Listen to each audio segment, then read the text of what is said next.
All right, everybody, welcome to episode 12 of the Banter Boys, the fantasy special. It is Monday. We had our fantasy draft yesterday afternoon. Everybody's feeling pretty good about their team, so give that a couple weeks before we have some meltdowns. But we're going to go through everybody's team that's in the league. We have 10 people. We'll go through who they drafted first. Crazy, some second round draft picks from some people. Honestly, some crazy first round picks too. We're gonna go through everybody's fantasy team. So we set this up like we do American football. So it is not like the way that they do it in England, where it's like an auction style and everybody can kind of have the same players. So this is snake draft. You could have, I think, a maximum of 3 forwards, 5 midfielders, 5 defenders.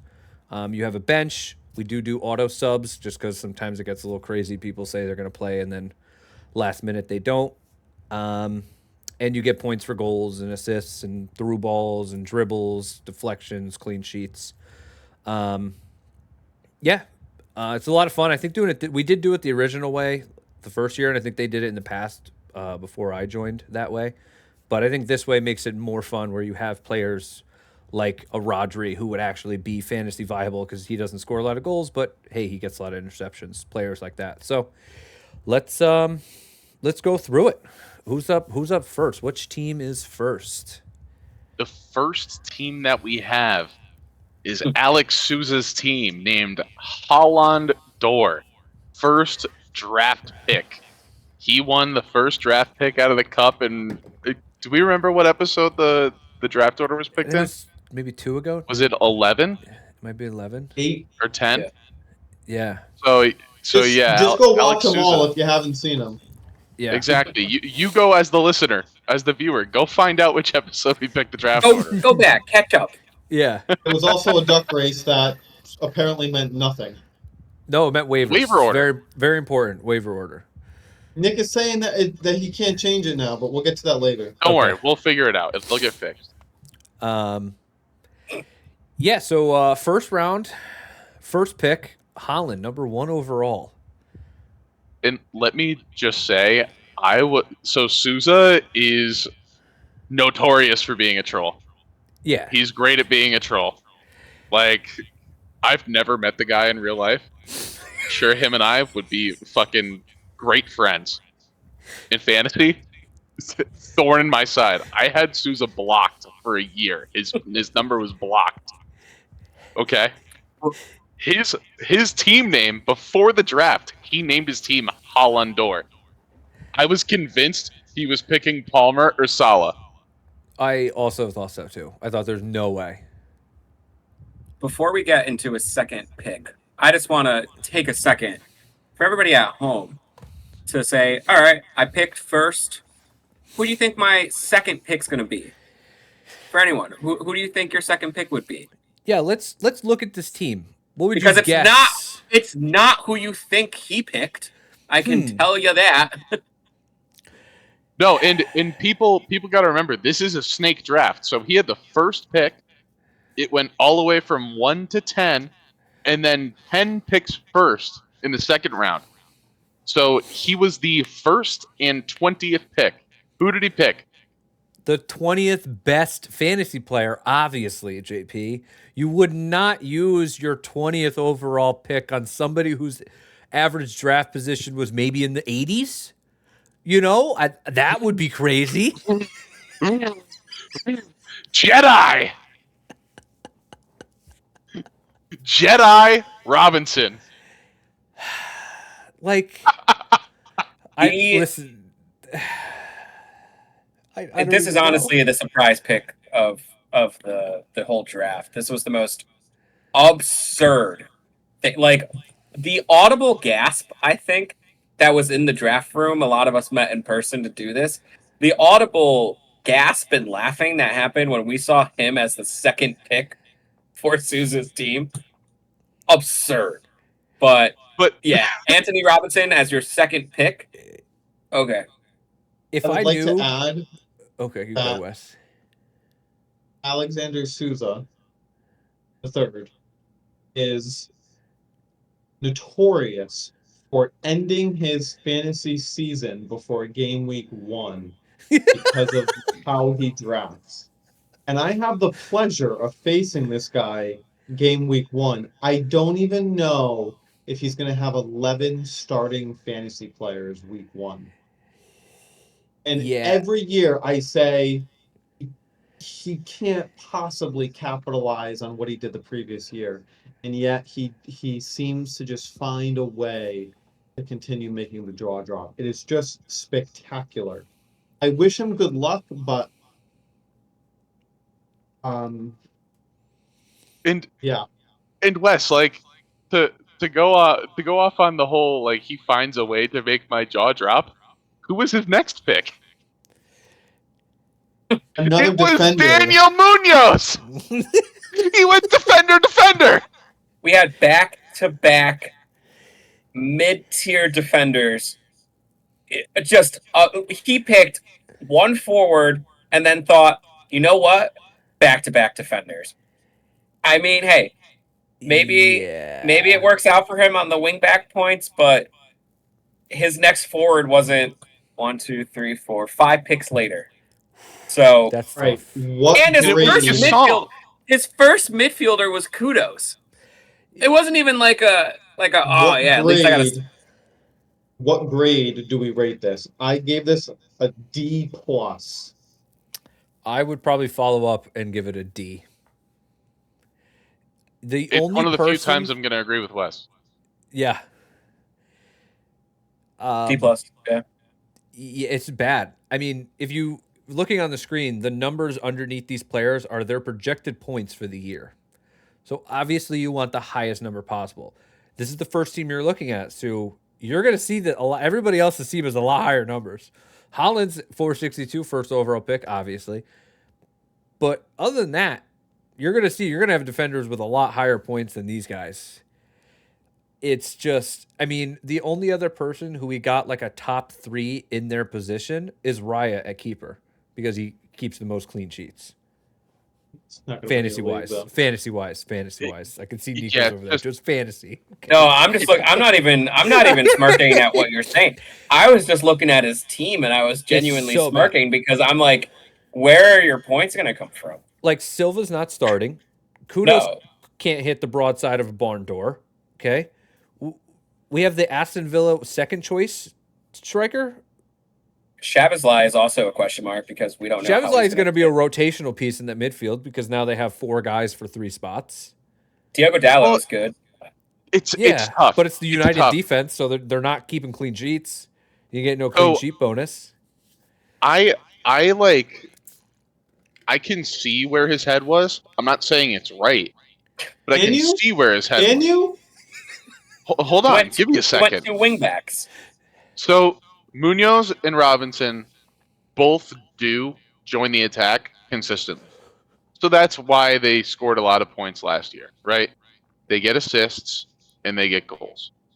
But it's so difficult to parlay your entire fantasy season on when there are so many players available. I mean, who was picked after those two? He picked Robinson and Munoz. I mean, Gibbs White was available. Gordon was available. Odegaard was available. Semenya was available. Rogers was available. Foden was available. Fernandez was available. Alanga, Cherokee. Like, the defensive position, finding players who are the top scorers as defenders is tough because realistically you're looking for attacking wingbacks, and they put up midfielder numbers last season, and for defenders, goals and assists count for more points than they do for midfielders and attackers. But like, they're defenders. The next defender that went was Wan-Bissaka, which also is kind 37. Of crazy. Yeah. And that wasn't a good pick. Isn't it crazy that the top 3 defenders were Anthony Robinson, Munoz, and Wan-Bissaka? Those were the top 3 defenders. It's bananas. Like, unbelievable. But they won't be at the end of the season. I understand, like, when a defender is a wingback and a back five, and they're putting up a ton of points, trading an average to above average midfielder for them to, get your team over the line, but drafting them in the second and third round is Yeah. bananas. Sousa, I cannot wait to hear what you have to say about this. Yeah, I can't like wait. if this was like his 6-7 turn, round 6 and 7, that would have been great. Great job. You got 2 defenders a little early. You kind of beat before everybody else was getting them. Fantastic. But this is just. I And I'll be guarantee honest. you. Sorry, go There you ahead. could go. If I knew those 2 picks were coming, I would have recorded our draft room that we had in my kitchen. If I knew that we were getting that level of crazy, I would have recorded it. I would have had my 360 cam. I would have had a GoPro going. I would have had a ring light go. I would have been ready to go. Okay. If I knew, Hey. I probably would have paid JP to fly out so I could get his reaction on camera. If I I knew. told you, put your snowmobile helmet on with the GoPro attachment on the forehead and fucking wear it all day. And I it would have should've- captured golden content. It would have Golden captured. content. It also would have captured me kicking Canada's ass in golf, but that's for another How much are episode. those meta? How much are those meta glasses? That would have been great. All of us wearing the meta glasses. So I'm about to get a pair. Who's right. next? Because this Yeah. team doesn't deserve This, much more time. yeah. This last one place. took. I feel like we're going to spend the most time on Sousa's team We're because it was just the most projecting. We're outrageous. projecting last place. Projecting last place on this one. Everybody. You know what? No, I actually don't think he's going to come in last place because I will give him credit. He does so many trades, and I will be talking to him. And when you hear this, Sousa, do know that I am a friendly ally to always listen to negotiations. So I will be the first to say, Sousa, you will not finish last. You will be bottom half the table, but you will not finish last. Okay. Well, let's go to pick number 2, team number 2. Our reigning champion, Coach Dylan. The Salivation Dylan. Army. Great name. I got to change my name. I haven't decided yet. So pick number 2 was Mohamed Salah. He's a Liverpool fan. So, well, good pick and a heart pick. So it's good when you can line up your pick with somebody who should be there and who you support. So it's like when you watch them score, it kind of means double. It's like, yay, fantasy points, and we might win the game. A great team. Honestly. Great team. This is a team that I look at, and when you see big name players in almost every single position, just from a broad aspect, you're like, all right, this is a solid team. This is a team that every position we got Esse, we got Gibbs White, we got Salah, we got Delap, who let's see how he does. We have Grealish, who just made a big transfer to Everton. He's probably going straight in. I mean, he's got Saliba, he's got solid defense. It's just an all-around solid team. Solid. Mm-hmm. Even his bench, having Solanke could do good there. My only hope from a competitor standpoint is that Grealish has hit a next stage in his career. I don't think Gibbs White is going to put up as many points as he did last season when you had the likes of Alenga on board. I don't think Delap will be the starter, at least initially. Malin doesn't start, so you're just down to Solanke and Salah, which is obviously a great duo. After that, it's kind of like, what's a Dinger going to do at Sunderland? Can he make it happen? It's a good squad. It might be the top 2 squads that got drafted. I give him a B+. Yeah, I give him an A. The only thing I disagree with you on is I think Daniel Malin is a probably 250 point scorer this year. I think Malin has a good season. I remember I saw him preseason he was still at Dortmund. He played against United, and he was the best player on the pitch. You think he plays more because I think Malin's going to play more. Kudos? Oh, no. Yeah, Kudus is gone. Oh, well, yeah, he was West Ham. You're right. I think Daniel Malin is a 200 and I think he's probably a 250-point player this year. I Did he think come that from a Malin Dutch pick was league? good. No, only he came thing- from. No, he thought played for came from Dortmund. Dortmund, yeah. The thing is if Watkins gets his shit together, that's going to be the only thing. If Watkins figures it out, then Malin, is he coming off the bench? What's he going to do? Is he going to find his feet? Because is Malin a striker or a winger? He's a winger. Malin's on the Oh, wing. okay. I think Watkins having a good season only improves Malin, right? Yeah. Because that's Yeah. going to be more assists for Malin and potentially lets him be a little more direct on goal. The Eze thing could go either way too. If he stays on Crystal Palace, he should get similar numbers. If he moves to Arsenal, those numbers could go down because is he going to start every game where he starts every game for Palace? If he goes to Spurs, who he's also linked to, now he is starting every game. So that player could go up or down. But all in all, good squad. So I gave this a B plus. What did you guys give it? I'd give it an A. I'm probably an A minus. I think it's A-. a good draft team. Yeah. A minus. I think Right. there's only a few like I'd probably cracks in say A this minus team. actually. For Yeah. today, A minus. Yeah. Yeah. This is preseason, right? Season hasn't kicked off yet. I'm giving him an A minus. It's also really tough this league because the transfer window doesn't close. You don't know where every single player is going to be.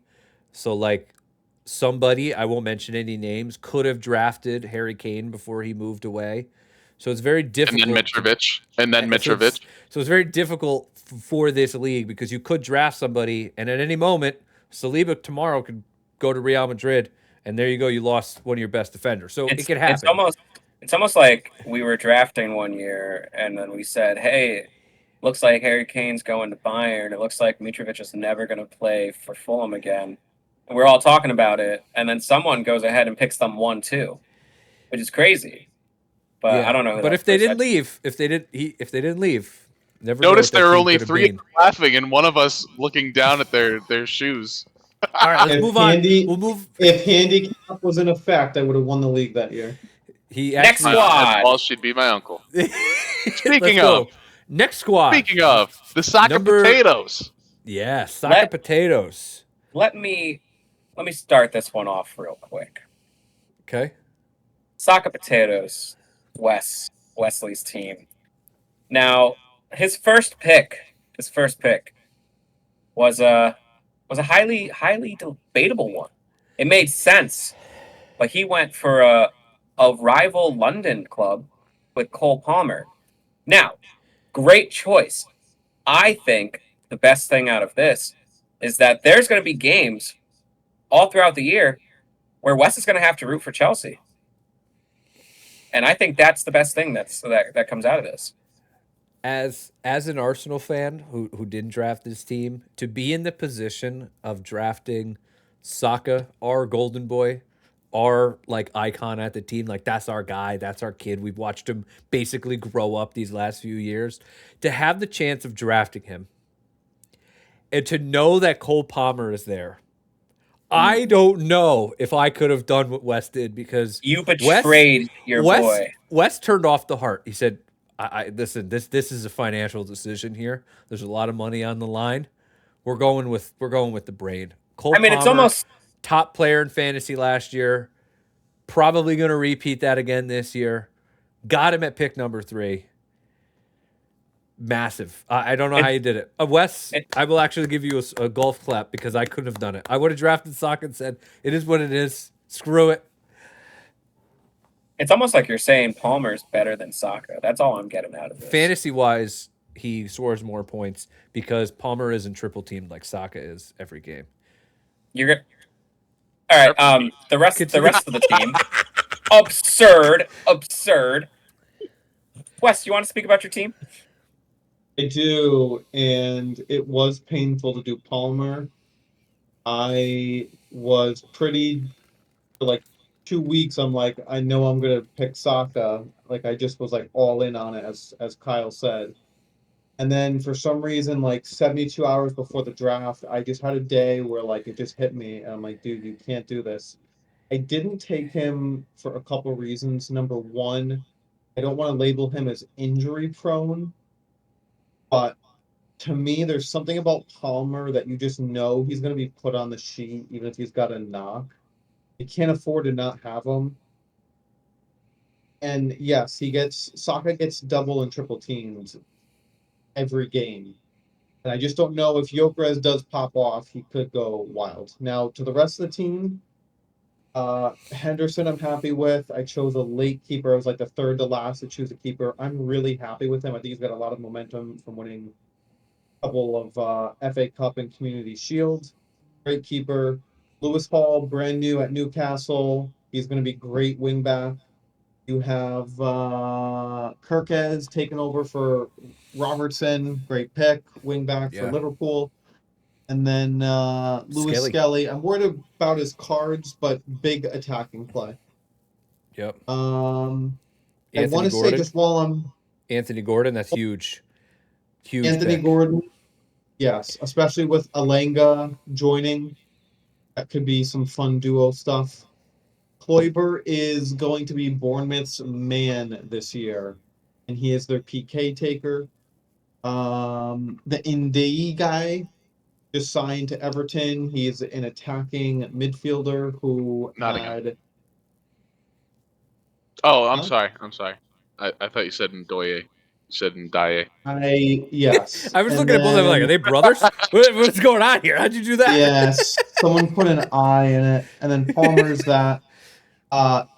Ekatike, I gotta be honest, I probably did more mock drafts than anyone in this entire league. I never once picked or even had the chance to pick or thought about picking Ekatike, and it really almost threw me. I just hope he starts. Yeah, you're Ndoye, kind of hoping for Isak not to go there. I think maybe. I think Ndoye could be one of my two best picks. Someone in this chat, JP, drafted Chris Wood, who had a good season last year for Nottingham Forest. Ndoye is going to be their go-to striker this season, and I got him 2 rounds after Chris Wood. So I look forward to coming back to this clip. And then Strand Larson. We'll see. We'll see. It hasn't happened yet, but we'll see. Sure. Strand Larson is the guy for Wolves. You hope that they don't get into relegation. And then really quick, I have Joe Pirro, who's the striker for Leeds. If they don't sign one, they didn't seem to be linked. He was scoring hat tricks towards the end of the season, and their PK taker. Barry is the likely striker for Everton full-time. Reyes is the guy that's replacing Cunha, big potential. And then Mikolenko is an attacking defensive midfielder who's a defensive guy. And then De Kuiper, I love Brighton this year. You'll see in my table. Pirro took over when Pascal Struijk got hurt for Leeds. After Pascal Struijk broke his foot, Pirro took over for Pens. But Leeds' defender was their pen taker. So I'm very high on Leeds this year. You'll see that in my table, but Pirro, I think I don't think he should be on anybody's fantasy team. Okay. That was a late pick, though, That's right? why I drafted the people that I picked. Yeah, I'll give you a B. I like it as a B.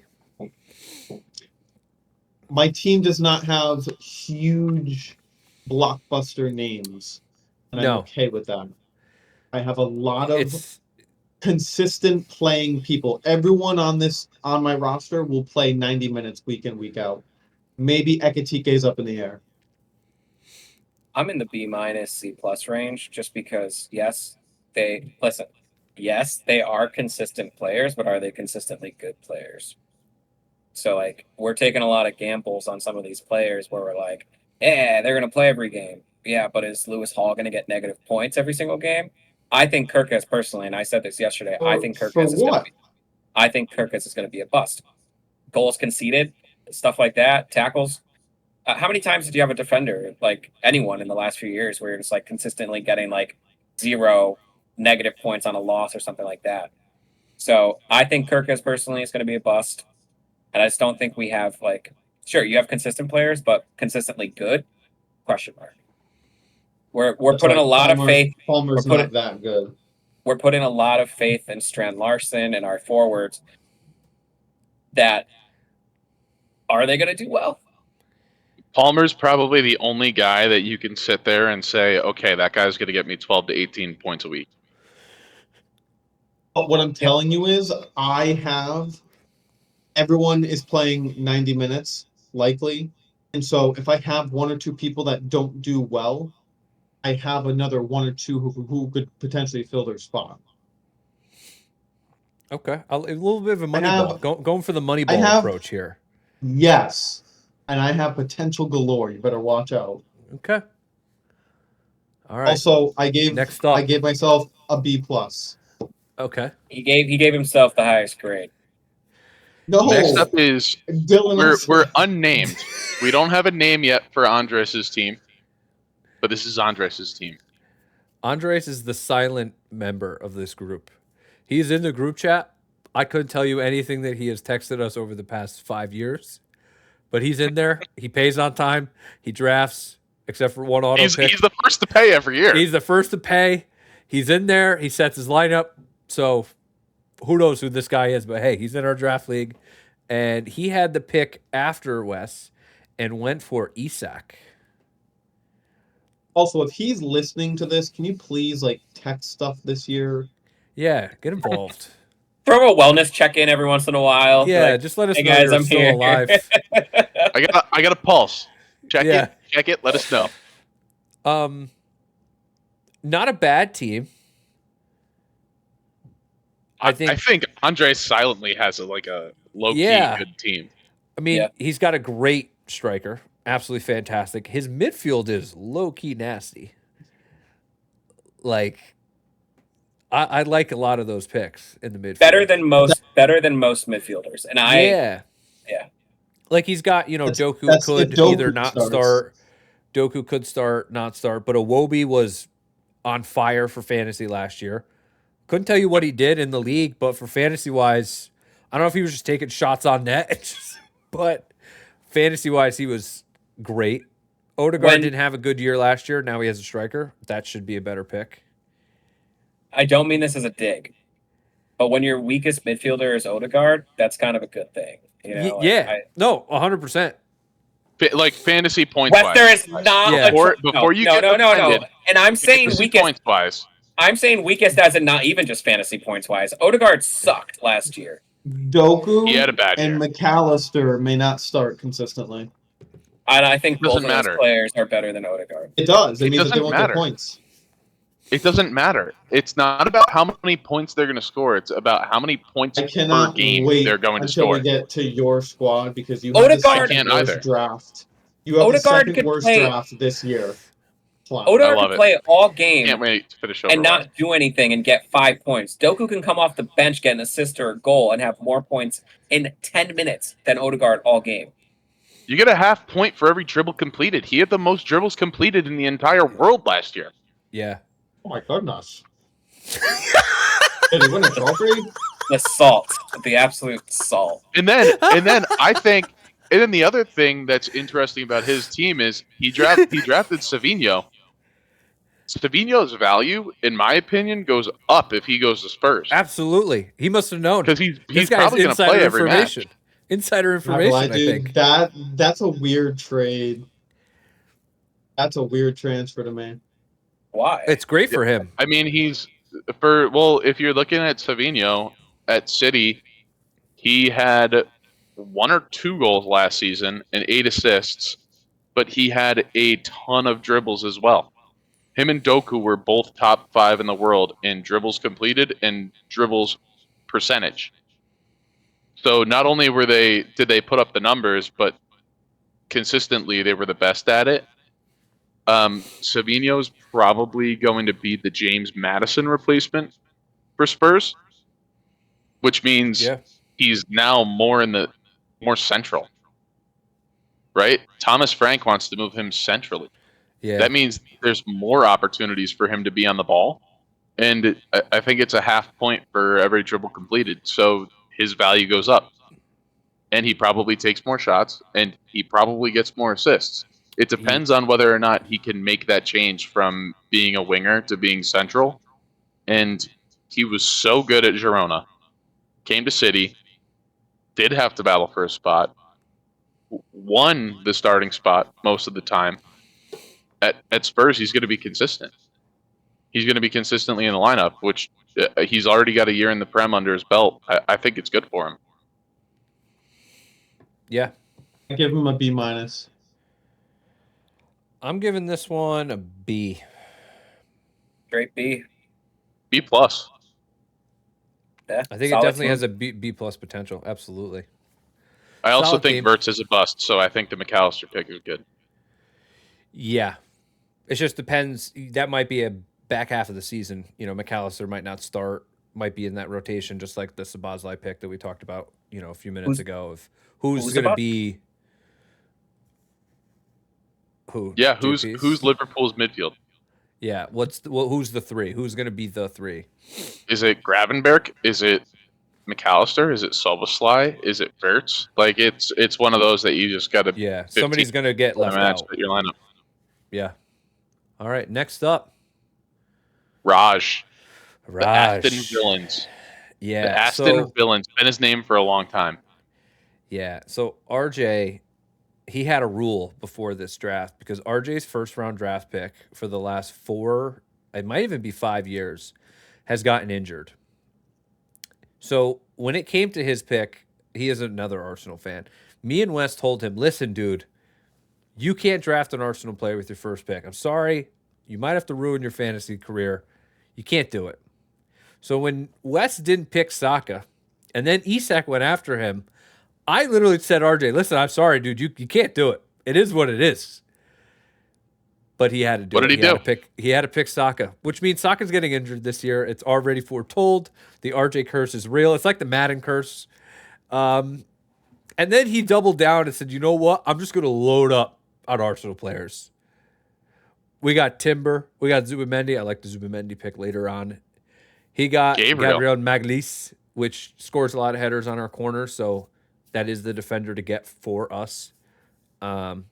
Timber might be splitting with Ben White, so I'm not sure how much time he's going to get, but he might also play left back because our left backs are injured all the time. So, I don't love this team, if I'm honest. And I can't tell you why, but it's just, I don't know. Dwight McNeil might take the penalties at Everton. I don't like Tielemans. Watkins, you better hope he does his stuff.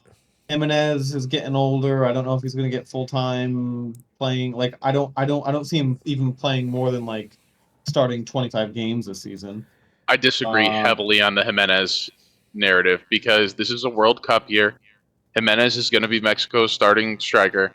Jimenez is going to ball this year. I was ready to pick Jimenez, and RJ got him. And that was in the 9th round. I was so ready to pick Jimenez. He is Fulham's penalty taker. He's going to score a ton of points this year. He's going to keep himself healthy. I think RJ got a lot of players who are like consistently in the 7 to 9 point range, and they kind of rely on banging a goal or getting an assist to get in that almost 20 point range. I think he's consistently going to be in the 70 to 80 point range a week, and you know that's not a good thing, but it's not a bad thing. It's tough. I think he's bottom half. This feels like the team Love where your RJ, but he's gonna play somebody else, and he's gonna score 70 points, and then he's gonna play you, and he's gonna score 100 points, and you're gonna be like, how is this possible? He scored 70 points for like the last 5 weeks. Like, where did these goals come from? And it was just Jimenez got one and a penalty, and Semenyo got one, and it's like that's just what's gonna happen. That just is how this team looks to me. I'm on the opposite side. I think this is one of the sleeper teams. Really? Okay. I mean, we have a solid 3. We have Jimenez, Semenyo, and Watkins. Semenyo was one of the top. Like Semenyo was unbelievable last year. Jimenez, I think he played every minute. He played like every minute last year. I think Jimenez, exactly what JP said. I think he's going to shine. even just watching him play for Mexico in the last over the summer, he's shining right now. He's doing good. He's got to prove his spot. We know Watkins, when Watkins is good. I think that's an awesome front three. We have Saka as his first pick in the midfield. I think Dwight McNeil is good. I think Tielemans is that question mark for me, and Tavernier. And he's got wingback Nico Williams. Nico Williams did really well for me last year. He's got Gabriel. Gardevoir. He's got one of the top keepers. This is a solid team that is going to get consistent points, and I think it's going to be consistent on the higher end. So I think this was a sleep. I think I was going through his team, and I was like, damn, RJ has a better team than I thought he does. Or at least I hoped he did. What do we think about two keepers?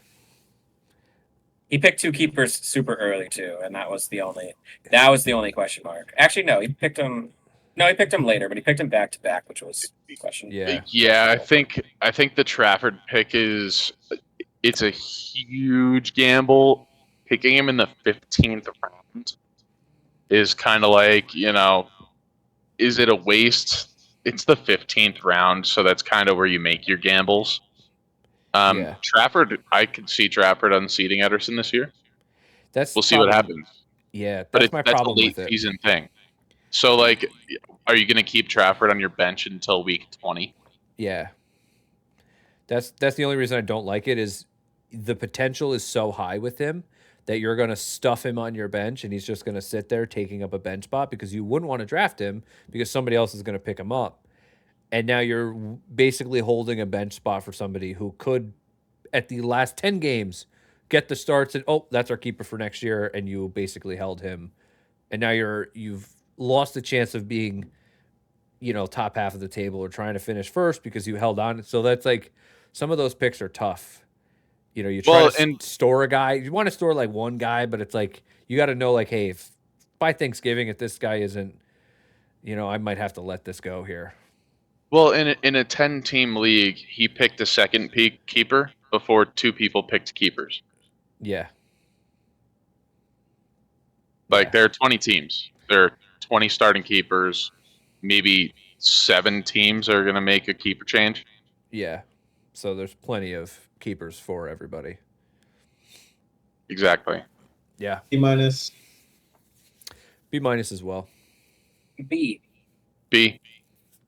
Okay. B. Where we pick 6. Pick number 6. Hepatitis C. And the logo is scratched head Pep Guardiola. Hepatitis C. Who was this? Your boy. And so you went Bruno for the first one? Bruno Fernandes, thought process. Bruno is a consistent scorer. He's a set piece taker. Pen taker. No matter how well or how poorly United does, Bruno consistently scores points, and he's done it every year he's been in the Prem. So when you're in the 6th pick and you don't get one of the top forwards who are either going to score you 30 points or 5 points, you rely on getting the midfielder who's going to give you 12 to 16 per week. And that's kind of what you base your team around. So, Bruno had to be the pick. I think Bruno's a great pick because his entire front three just got changed. His entire front three got changed. Yeah. And he's still going to be the pen taker. He's still going to be the set piece taker. And so many different he passes, and when you look at that front three, those are guys who are going to get the ball, put their head down, and go on goal. Yeah. Bruno is going to get 18 assists this year. Yeah, I think Bruno's a great pick. I like the only picks that I like on this team is Sells in goal, Bruno, Rogers, and LaCroix. Otherwise, I am nervous if I am the owner of this team. Not nervous. Dan Burn played a ton of match. Dan Burn is solidly in Newcastle's defense. Romero, solidly in Spurs' defense. Tarkowski, solidly in Everton's defense, scores goals. If you're a Liverpool fan, you know this. Ait-Nouri is going to score way more points with City than he did with Wolves. So that was a He good pick. starts. Rodgers is good. When Foden starts, scores points. But If he you don't starts. when he starts. So Wesley, one of the things that I do is, we've talked about this before. I set alarms for 4 a.m., 6 a.m., 8 a.m. I'm on the ball when it comes time to setting your lineup. If a player is in the team sheet, they're in my lineup. Ladies and gentlemen, this is the guy who, during the 6th or 7th round of the draft, granted there's 11 people to fill a starting lineup, goes, nah, it doesn't really matter if they get regular playing time. In the 7th round.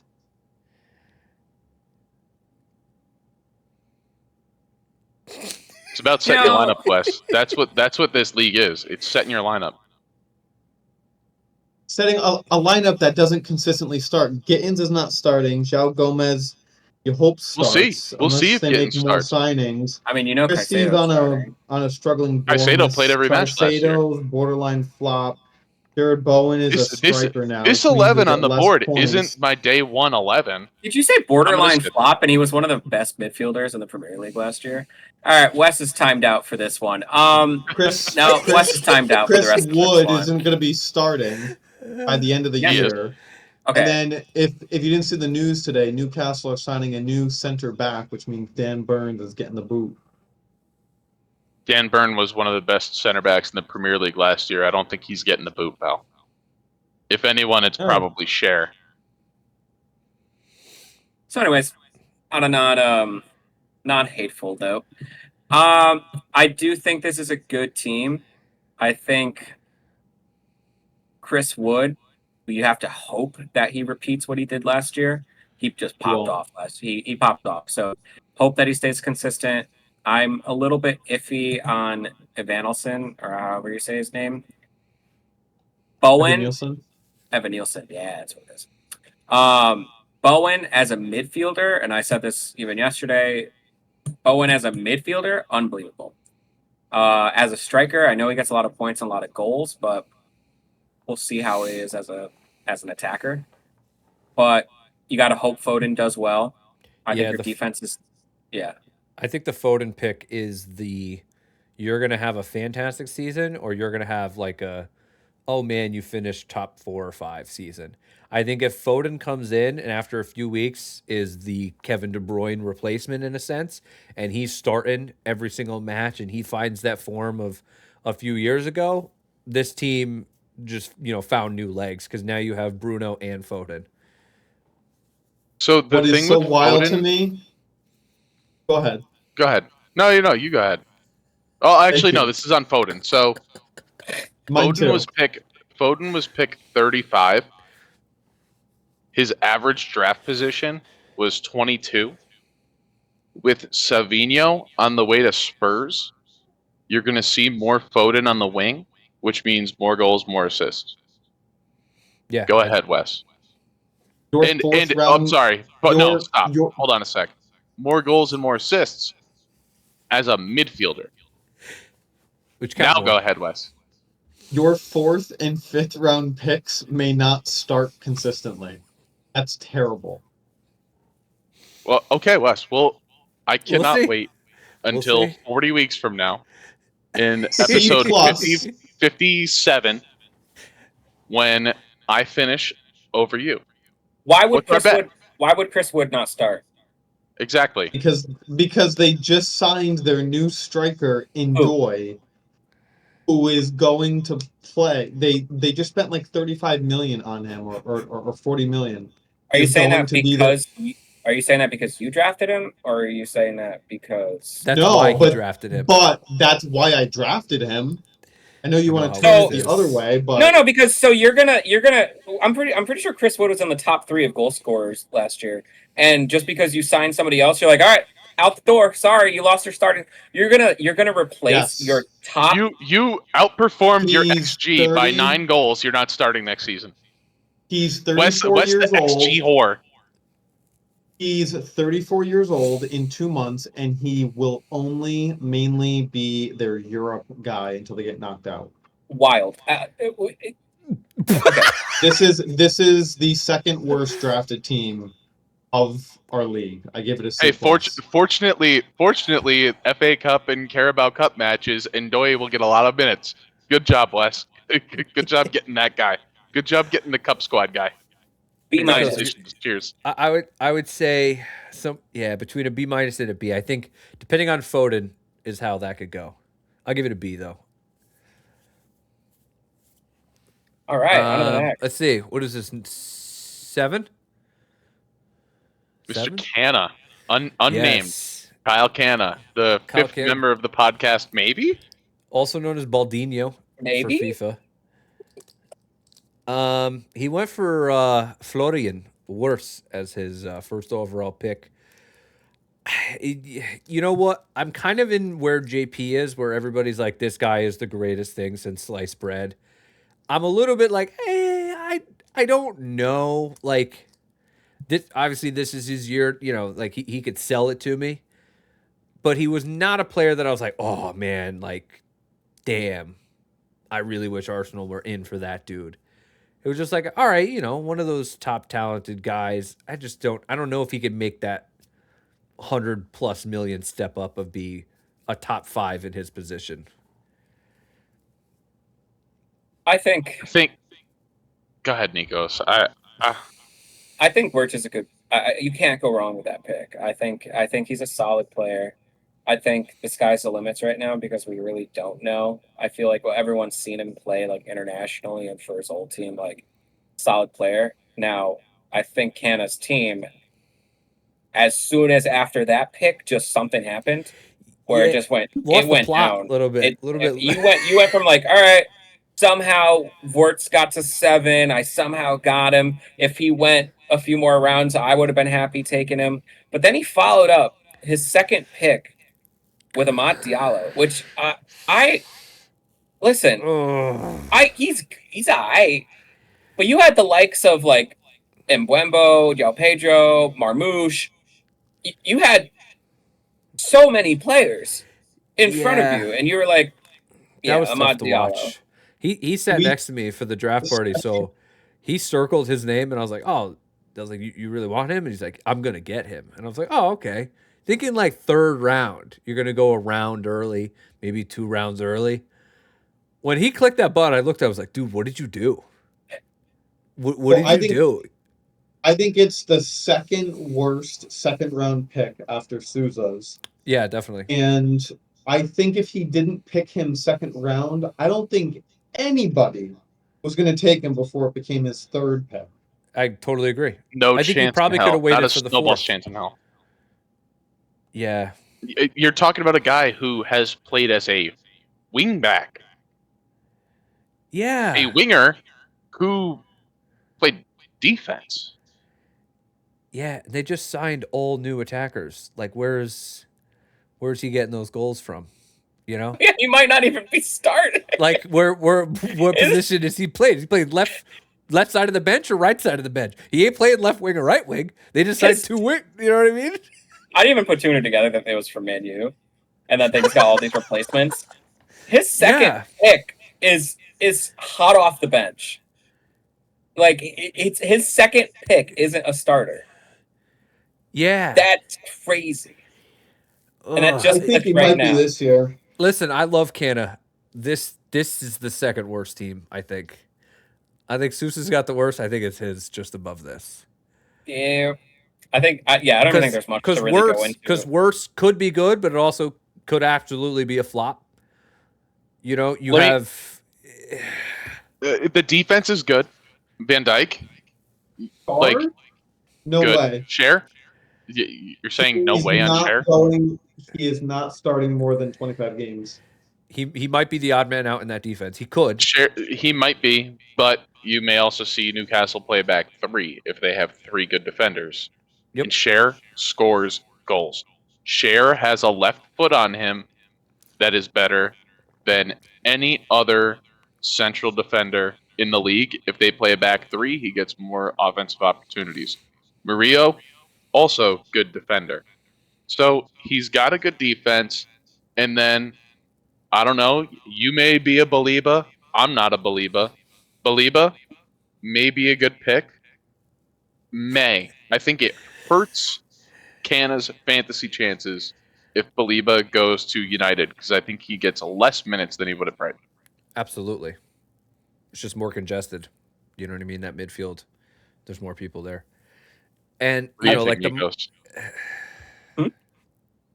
I was gonna say, I mean, overall, I think this is like a C- for me. But hot take, I think Van Dijk has his worst season yet. I Agree. think time's a ticket, I and think I it hit him. don't think that he's gonna be a top 5 center back in the Premier League this year. I think something's gonna happen where it's just age is caught up. I think he lost a step last year. And I think it's totally going to agree. continue. And I think it's just going to be a tough year for him. So Well, and there's this narrative about Van Dijk being like, oh, he's never gotten dribbled past. Well, that's because he runs backwards. Yeah. So you can't get dribbled past if you just keep running backwards towards your own goal. And then with Frimpong and Kerkez, those are two very offensive minded wingbacks. a lot of Like open. you're on an island. And I don't think the running back towards your own goal and allowing Allison to make saves helps you. Now he does have Allison, so you're parlaying every week. Yeah. You're The hoping for clean counters- sheets. The counters are going to be insane against Liverpool. With you having 2 of your wingbacks so far up, and then you have Virgil, who isn't the youngest. You have a speedy striker just blowing past him. So unless he's literally playing sweeper and he's all the way back there. I'm going to make a revision. Okay. This is the second worst draft. So JP gets bumped to third worst draft. This is a C. There you go, JP. You're moving up, baby. This if is there's a one C. thing in his life that I'm not searching it's Wes's approval. I Nor totally was I agree. giving it. I totally agree with Nikos. I think if Liverpool don't win the league, I think their entire fan base is we have to replace Van Dijk. That's the reason. I think that we got countered. He couldn't stop it enough. And we kept, we lost some games. We got some draws from winning positions because we got countered and Van Dijk was too old and our wing backs were all the way on the other side of the pitch. So. Who's next? Next up, number 8, the Glackeres. Yeah, I had to do it. Foley. I didn't. Yeah, absolutely. Yeah, I had to do it. I mean, You have a that gun from it? I do. Yeah. All right, well then you can have that name. Yeah. That's also what's his name's nickname for him from AFTV, Glackeres, the Glock 14. Yeah. Every year I for whatever reason have always drafted midfielders just for where my pick was. I think I had Saka once, I had like Bruno once. The one year he did absolutely horrible. So this year I was like, my first 2 picks, I'm picking two forwards because I always am weak in the forward position and I'm just absolutely tired of it. So I went in this year like I'm loading up on that forward position. So started off with Gyökeres, came back around. Marmoush was there, and I was like, yeah, I gotta do it. I think he starts. I think he gets the most. I think he's got the highest chance of starting alongside Haaland every single week. I think Haaland is a lock. I think other than that, everybody's pretty much open for that City team. Mm-hmm. I went there, and then I ended up getting Neto because Nikos was just after me, so I was a little nervous with having them there. And you got Neto in the 5th round. Yes. So I was pretty happy with that. I got Declan Rice. Popped off in the Club World Cup. So I watched every game and I was like, yeah, I'm pretty happy. I'm happy with that pick. Declan Rice. Rice is one of my favorite players. I have a Rice jersey. My team name was Rice Baby. It might be this year. I'm still deciding. But he does do our corners, so he should get a lot of assists through those corners. I went for Enzo Fernandez, which I was like nervous about doing, but then I was like, listen, somebody has to play alongside Palmer here and he can't get every assist. He's going to have to pass it to him every once in a while and let him make that through ball. So that's where I went there. Defenders, I'm not in love with my defenders this year, but every year I've always had a really good defense, and it hasn't done me anything that fantastic. So I'm like, you know what? This year I'll go for more wingbacks for Poro, Ben White. Trying to, I would have gotten Timber if he was there, but I think RJ picked him before me.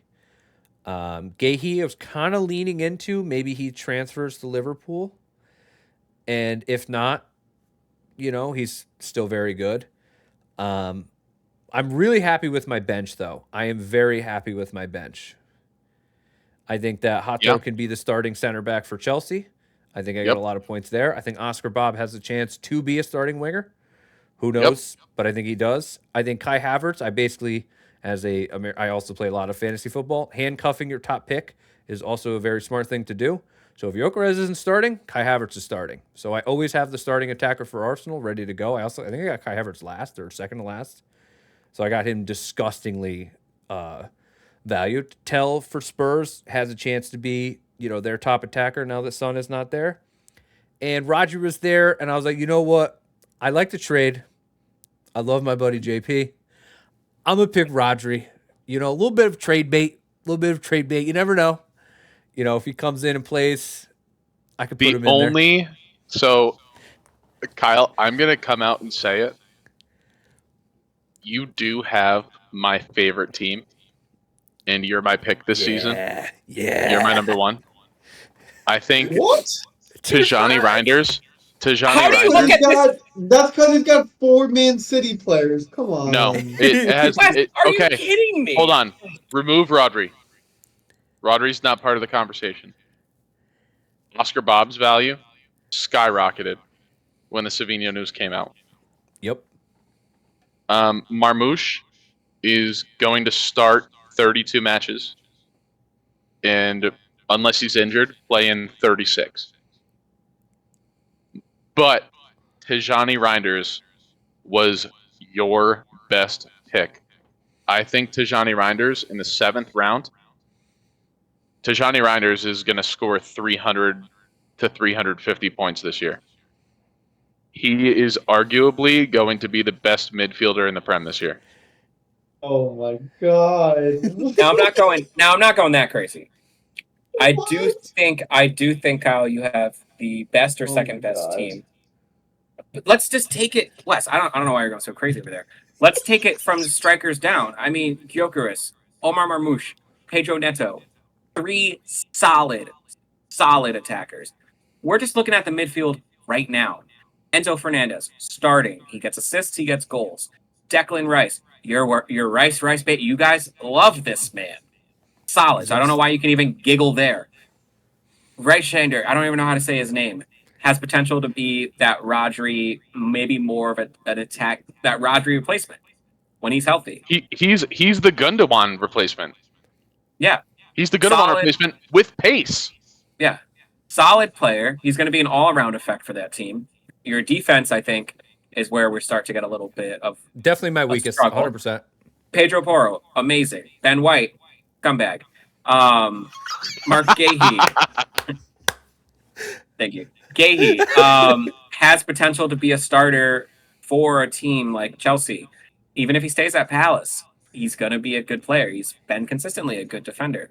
Livermento, solid, but your bench, you have Tells, who is going to be the starting striker for Tottenham. I just don't know how we look. And you have Rodri on your bench, who's going to come back. And you have Rodri in your injury reserve. I know. I actually have a spot open. I can pick up another player if I wanted to. I want to take this second because clearly there's 3 people in here that have a little bit of ball knowledge and look at this team and say, wow, this makes sense. This is a solid team. Wes, go ahead. What's the issue here? So I like what do you call it? The shadow picking? Handcuffing, like Gyökeres and Kai Havertz. Handcuffing. I like that. When you take a quick look at your subs, you're like, that's basically someone that's not going to play unless Gyökeres gets hurt or he comes on for the last 15 minutes. But when you have them both, it pays off better. I don't think Tell gets good playing time this season. I don't think he gets a ton of starts. I also think, especially if they're now getting Savio or however that plays out, He's a striker. I I think you also handcuffed yourself with Reinders and Rodri. So you're never going to get both of them playing. Maybe you are, but I don't think you are. I don't think Oscar Bob gets enough playing time to make it worth it either. Maybe as a sub. I think Hato maybe does come in full time. I do like Livramento. Then you're hoping that Gay actually doesn't go to Liverpool because I don't think he starts. Maybe he does. And then Ben White, it's so 50-50 with Timber. Yeah. So I give this a B. B What plus. do you guys? I Okay. don't think it's a terrible team. I just don't think it's the best, or I could see it being in the top half, but I don't look at this and say, oh, this is definitely one of the front runners. Top 3, not 3. Okay. Okay. That was pick number 8. Thank you. I appreciate that. And this is what is we're going for the team name here? The Mickey Mouse Clubhouse. If he Okay, starts, okay. It's because I have Mickey Van de Ven. If anyone's wondering, I chose Mickey Mouse Clubhouse. I thought it was funny. Okay. Who's your first pick? First pick, Mateus Cunha. You know, we're getting down to the stretch of the 9 and 10 pick over there. Yeah. So striker obviously wasn't going to be the, it's not going to be their Hollands, Palmers, Saka's, but I still think Cunha, solid striker coming in. He's going to get game time playing. You know how well he did last year. He's on a better team now with better support. Let's see how well he does. One place I better think- in the league, but yeah, I got you. Yeah, well, yeah, we're No, on not a better team. holistically a better team. So, yeah, I think I think decent for the first pick. Followed it up with João Pedro. I think João Pedro is going to be one of probably our top goal scorer this year. Yeah, he's the starter definitely. I think he's only he played- starts the year as the starter. Yeah, I think because you have two guys that you just brought in, who knows who ends the year, but I think he starts the year as the striker. I mean, every time he plays, he scores. So I mean, as of right now, he's killing it. So I think João Pedro is going to be a top goal scorer. Wisa, I picked 3 attackers in a row. I think Wisa was the best player on Brentford last year. I think a lot of people talk about Mbembo. Mbembo, cool, awesome. Wisa, half of those goals are because of him, and I think he is unbelievable. And depending on if he stays or goes, I still think he's going to be a force. He might go to Newcastle. He might stay at Brentford. If he stays at Brentford, he's going to be their top goal scorer. He's going to be that guy there, and I think that he's going to have consistent minutes. And yeah, I followed it up with Cherky, who I think is going to be debatably Man City's best player this year at the If he cam kind of starts. position. Why would he not Shut start? the fuck up with the if he You- starts thing. It's the Cherokee- craziest narrative I've ever heard. Cherky is not going to City and at the talent he is to come off the bench. He's going to start at their cam and he's going to light it up this year. I really After wanted that- Turkey as well. After that, I picked Frimpong, who I think solid. I mean, he scored just the other day in the Community Shield. Solid wingback. He's going to have a lot of offensive potential. Yeah, Sar, I think. I mean, he scored just the other day too. Sar is a solid midfielder in my opinion. I think he's going to play every single game. He's kind of that like midfielder winger. He's always kind of up at that top, like kind of like almost like a striker in a way. He's always up top, so he's always going to have to be a score threat there. Reece James, he's hey, he's if he's fragile. healthy, He's a- though, He's a fragile man, but when he's healthy, God, he's an ox. He is literally a strong offensive, defensive player. Everyone always says he's one of the top, when healthy, top right backs in the league. Mickey Van de Ven, I think, is solid. I think he is the best. We'll put him in the top 3 center backs in the Premier League. I think he's unbelievable. I think he was hurt all last year, pretty much all last year. We have a healthy Mickey Van de Ven. We're going to have a good showing. Who else we got? This one, I'll be honest. I humbled myself a little bit with this pick. I talked a lot of shit. I talked so much shit about this man. I hate him. I do hate him. Nani Madueke, you made the squad. He's in my team. I'm happy he's not on Chelsea anymore, but sure, if he gets a few goals for Arsenal, let it be. Just to stop you real quick, my favorite thing this year would be if Nani Madueke is the starting left winger for Arsenal and lights it up, and Cole Palmer absolutely lights it up, and that you two basically need to be rooting for each other, and you're not going to, but every time, oh shit, Cole Palmer scored again, and oh yeah, look, Nani. I'll do a straight up Palmer Madueke trade. I think that sounds. Yeah. He was your 89th. He was the 89th overall pick. Yeah, he was far down there. Like, good value. Decent pick. Yeah. But yeah, Jacob Murphy, I think, is a solid, offensive threat, offensive midfielder threat. I went with Spence. I think Spence is a solid defender. I think he's going to be one of those like top wingbacks in the coming years, and maybe this is going to be his breakout year. I was going to choose Udogie or Spence, but Udogie spent a lot of time injured last year, but also like I wasn't really impressed every time I watched him play. Spence is like a name to watch. Udogie's also hurt right now. Yeah, exactly. He's always hurt. I was thinking about it. But yeah, no, I think Tonali's pretty good. I had him last year. He's like a sneaky offensive threat. He doesn't really look like he's an offensive threat, but he's a sneaky offensive threat. He's and like he's that Granit Xhaka guy. Yeah, you know what I mean? When he was on Arsenal, it was like he's not really supposed to be an 8, but Nikos, I should have beat getting these passes. I should have beat you, and I should have had a bye in our playoffs, which I don't think we're doing anymore. I don't think we're doing playoffs this year. But last year, I should have had a bye, but Tonali scored. He had a 35-point match, which sent me to a bye, or sent you to a bye, and sent me to a playoff round. So. Yeah, I think Tonali is good. I think he's a sneaky good passer. He's just class, like one of those like class players that like can finish, good at passing. Let's see what else I got. Maatsen, I think decent. Joelinton, who could be that. I picked Joelinton just because he's put as a midfielder, but I feel like he's more of like a forward. I feel like he always comes up top and plays like that central kind of like attacking role. So I just thought that was a fun pick. Vicario, I still think Vicario is one of the top goalkeepers in the Premier League, and I agree. I will fight. I will die on that. What's the saying? Hill. On that hill. I will die on that hill. I think he's a solid keeper. Every time I've watched him play, he makes unbelievable saves. It's just he couldn't do all the saves, Yeah. Hard to make every save, but solid keeper. And then I chose my little Brazilian Estevao as a last pick, who I think, hey, if he gets minutes, which we've seen him getting some preseason minutes, I think he could be good. But, I'd like to hear, I think it was a solid overall, but of course I have some bias. I want to hear from Wesley first. No, Wesley? You don't. Wesley? This is the third worst team. No, JP. I moved up a spot. Up a spot. Nikos has a worse team than me. Yeah. This is I call this the injury squad. Reece James, injury prone. Van der Ven, injury prone. Okay. I also call it injury prone because you have the likes of Spence, who won't be playing once Udogie comes back.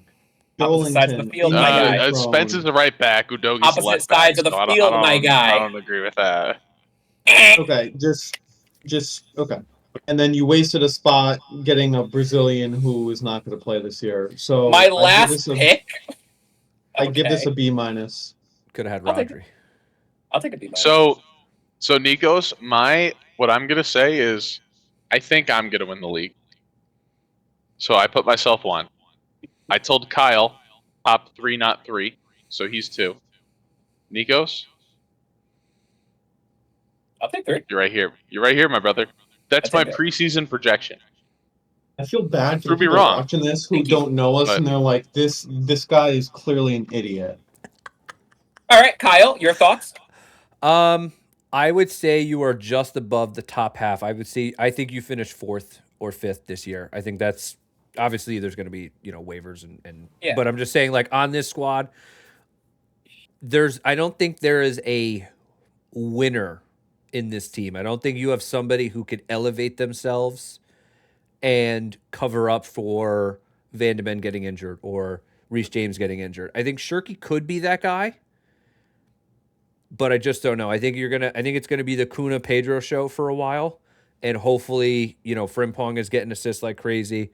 But it has that potential, but there's not like hey, those are two guys where they've had breakout seasons.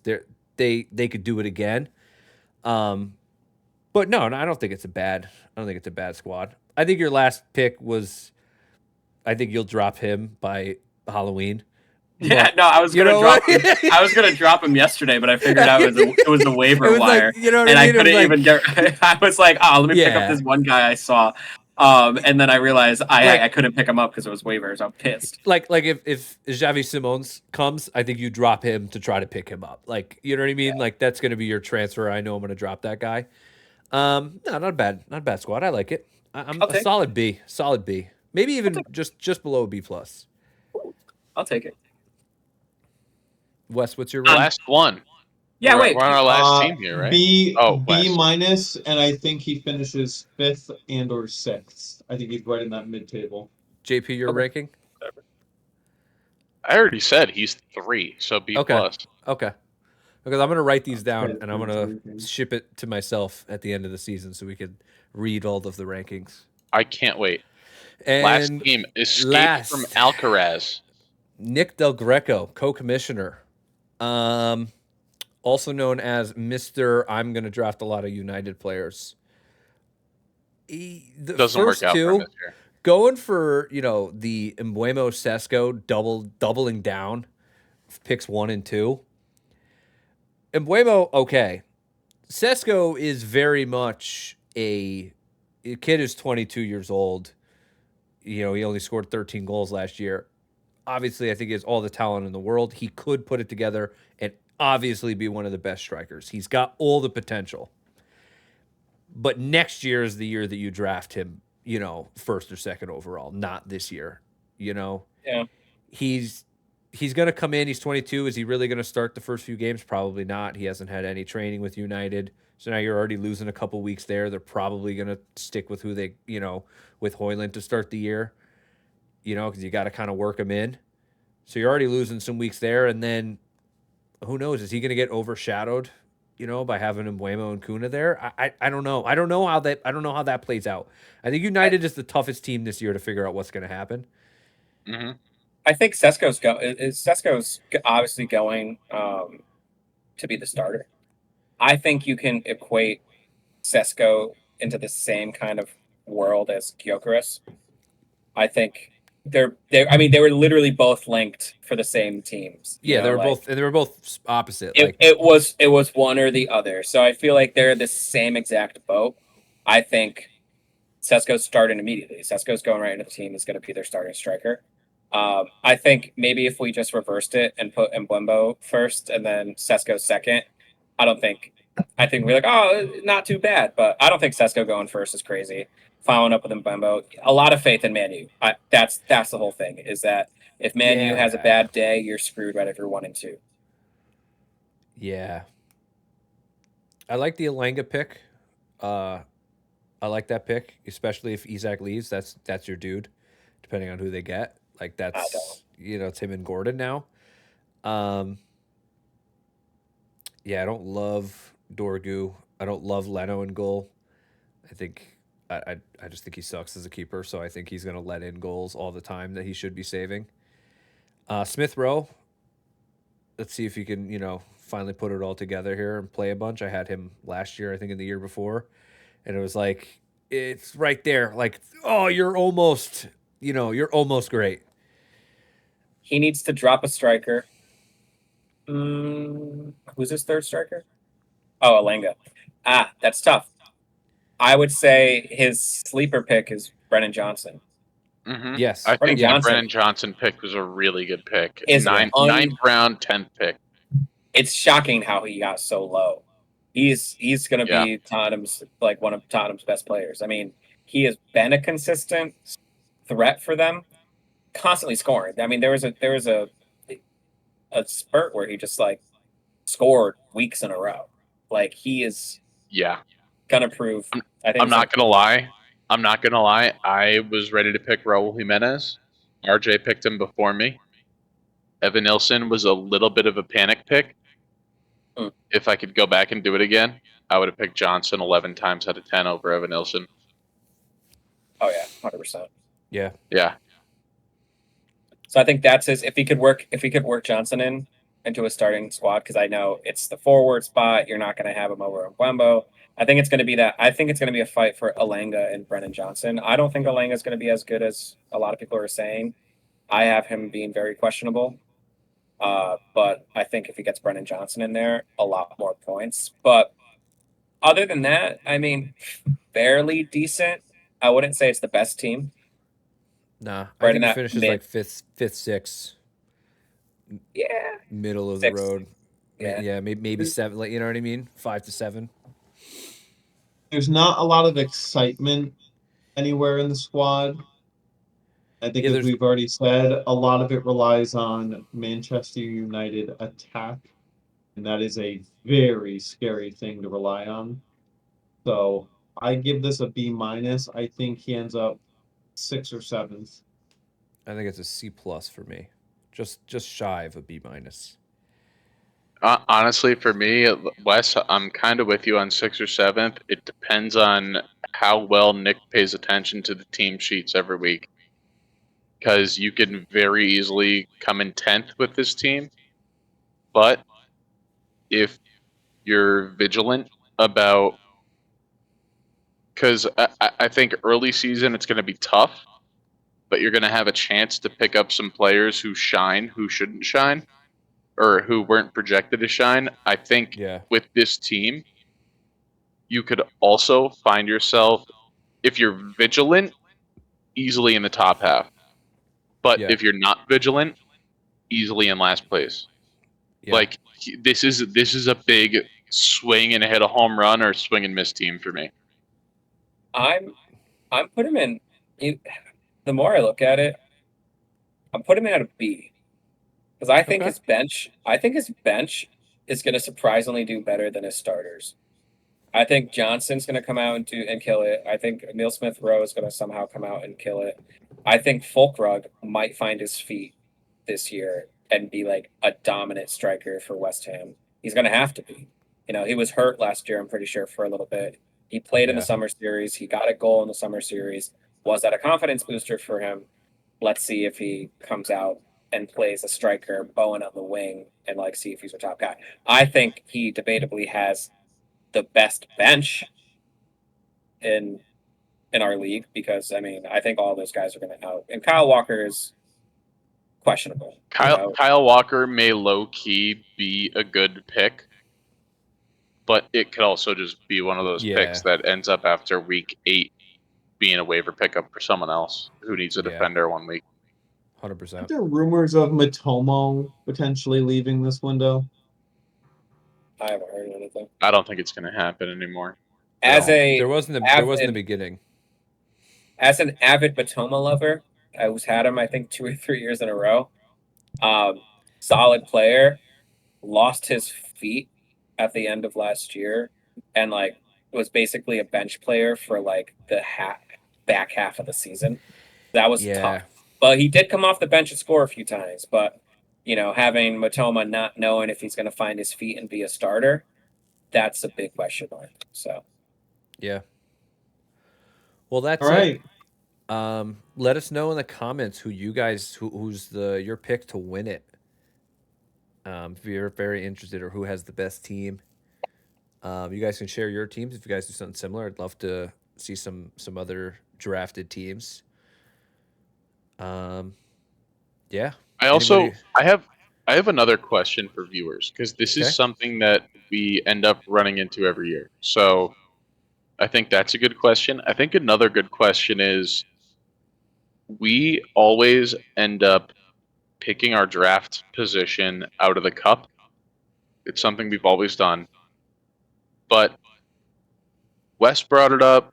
I think another person in our league brought it up. But do we almost think that where you finish in the league, almost because in the Premier League, everyone's always trying to win, right? Because you want to win the league and you don't want to get relegated. Is there another way that we should pick our draft order? For example, the position you finish, should that dictate where you pick in the draft? Like, should the first place person pick first next year, or should the first place finisher pick where they pick the next year? Let I us like. know what you think, Okay, sorry. because like it's fantasy, right? It's a draft. We're always trying to figure out the best way to do it. So, what do you guys think? Yeah, I would love to hear what people think. I'm a duck race guy. I think the duck race is electric. I Yep. think I would even live stream the duck race on YouTube next year and do it for the draft order and do it while we're having a podcast for an hour and have it just going the whole podcast in the middle of the screen would be just the fun. I've actually for fantasy football, I've wanted to do that where if you finish first, you get to choose, hey, I want pick 4. Okay, you finish second, hey, I want pick 2. And then whoever finished last gets stuck with whatever pick nobody else wants. I don't I know. think I've just never everyone done should it. have a. I think everyone should have a fair start at the beginning. I don't think you should be punished for either doing well or poorly. I mean, you finish poorly for a reason. So, like, what? You're going to finish poorly at the end, too, or you're going to get a benefit? I think doing it random is the most fair, unfortunately. But, like, if you win, you already get money. You got this. You got an unbelievable team that year. And And then you you're get a going to trophy. and you get a trophy, and you're gonna start with the best pick. Like I just feel like random is Wait. always the easiest way. Wes wasn't in the league last year, so Why does it sound like Nikos is already building an excuse for when he doesn't finish well this year? Well, Wes. wouldn't that benefit me if I didn't finish well and I would have a higher pick? Wes, what do you No. think? What do you think, Wes?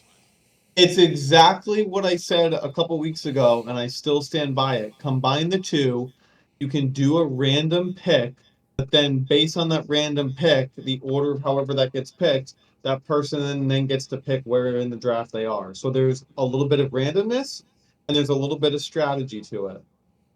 So if you finish first in the duck race, you could choose, oh, I want pick number 2.